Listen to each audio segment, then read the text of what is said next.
Shree namaha, with the divine blessings of our Mother Divine Lalita Mahatri Prasannari and Father Divine Lord Mahadeva, we continue to discuss the Shree Chakram and the different avarnas of it, celebrating Devi Navaratris. We'll also make an attempt to discuss some of the Mahatmas who were used as vehicles to spread the divinity of the divine parents in this plane of existence in the Bhuloka.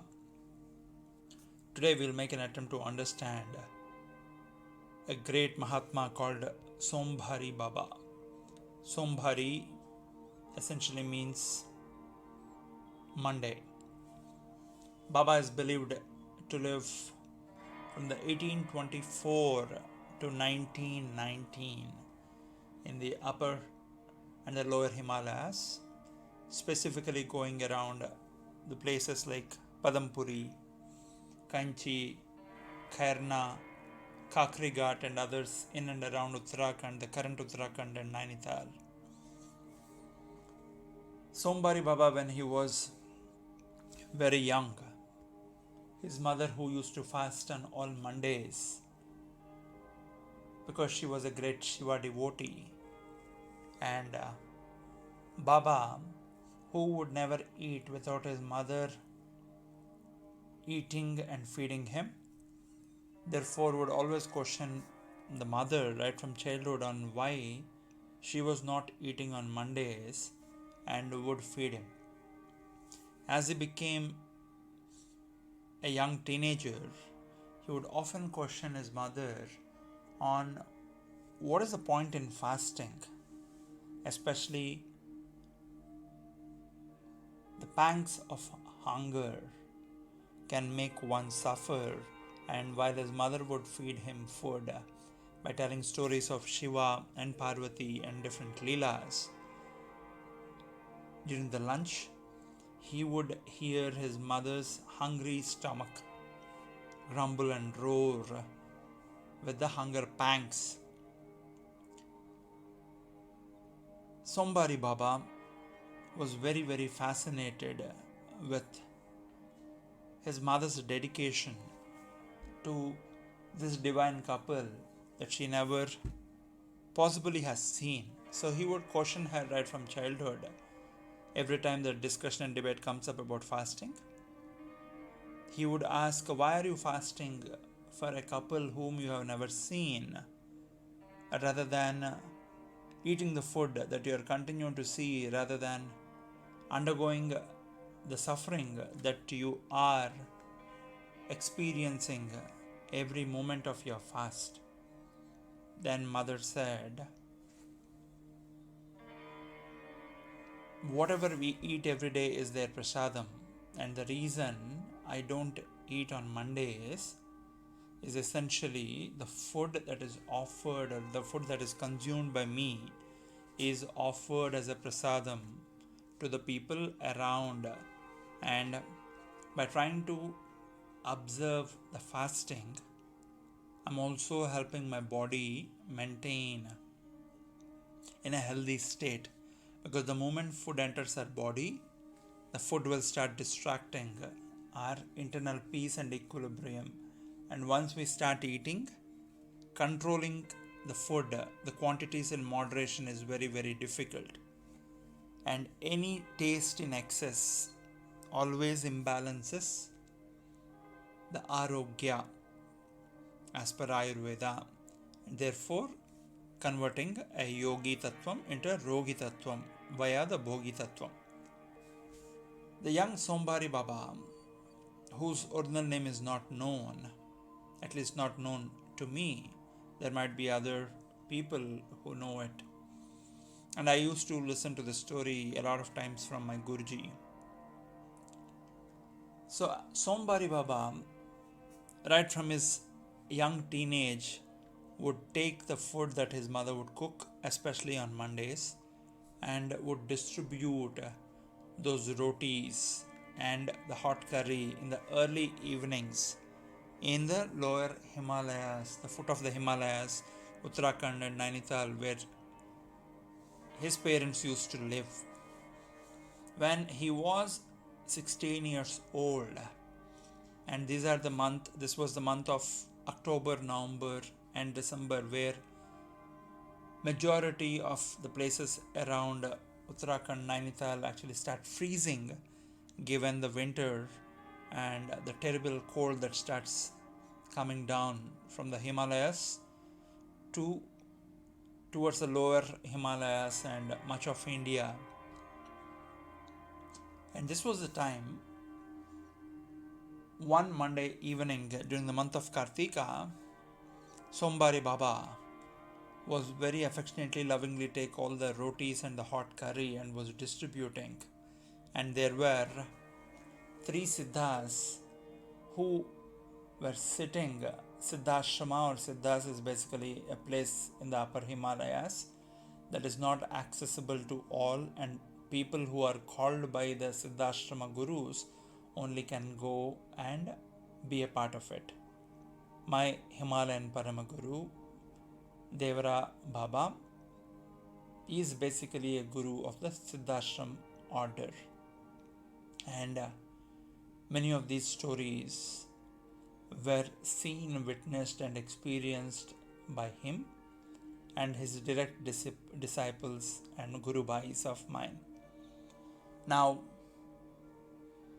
there were 3 Siddhas who were sitting as just like any other sadhus, and when Sombari Baba walked up to them as a 16-year-old boy and gave them the prasadam or the rotis with the hot curry, they accepted it, and after they ate it, they called this boy Sombari, they called, and this young boy went running to them and they blessed him.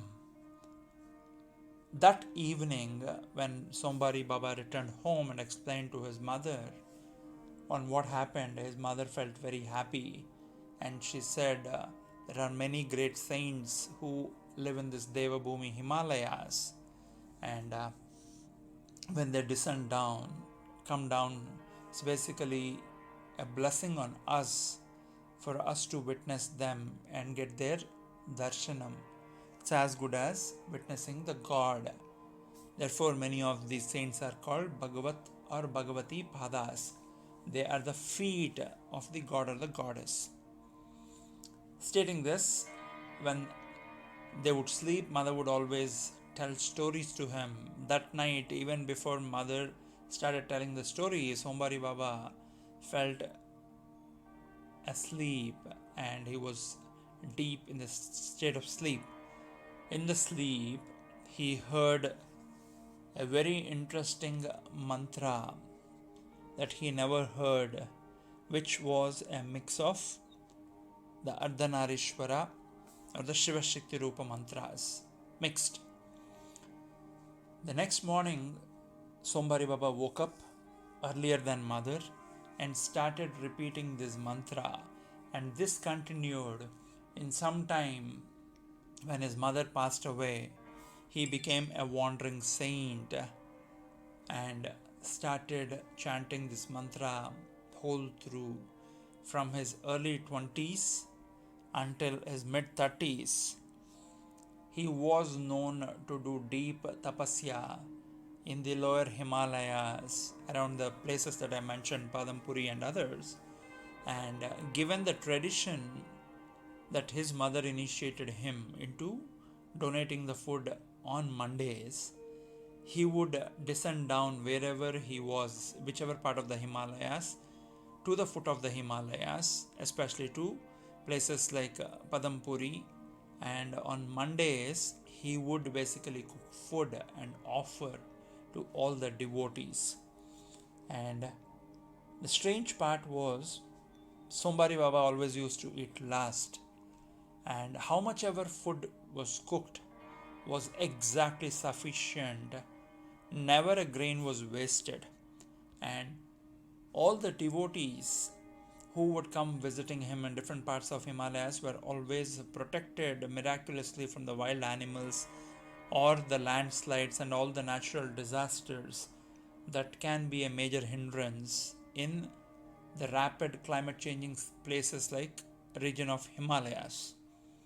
Now Sombari Baba, where he used to live as ashram, he would never allow anyone to stay in the late evenings and nights.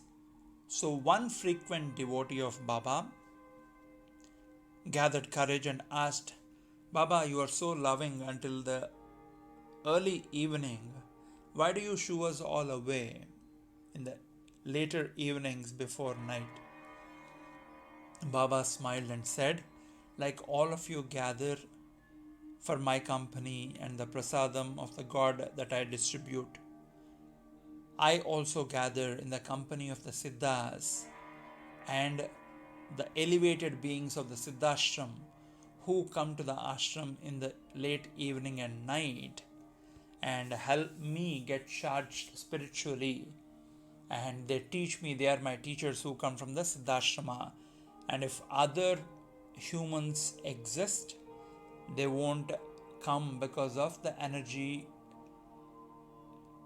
interference and the aura interferences that will happen. Therefore, in order not to disturb the others who live in the ashram or who come visiting, the Siddhashrama beings often stop coming. And if they don't come to me, that day I feel very incomplete and dissatisfied because I won't get to listen to the Leelas of these Mahatmas and the divine parents. Therefore, I request all of you to go every evening. Sometimes in the rush of the hour, I might be shooing you all away. Forgive me if I was harsh any time. And from that day, a rule was made. Before the sunset, everybody had to return. The same devotee asked Baba, how is that you always cook and prepare food exactly in the quantities that never wastes food and that's never in undersupply?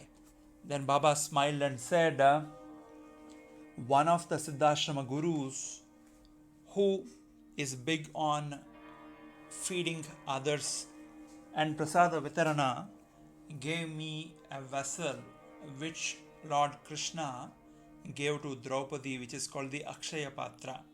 All I have to do is keep it and pray to it, and that Akshaya Patra continues to produce the right quantity of food for all, including me.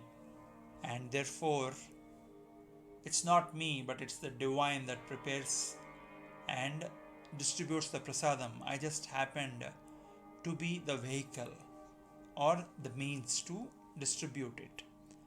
And one day, when Sombari Baba in his ashram was arranging for the Gita discourse, one of the followers asked how many chairs should be put. So he said 3 chairs, one for the speaker, one for Baba himself, and the third one was not known.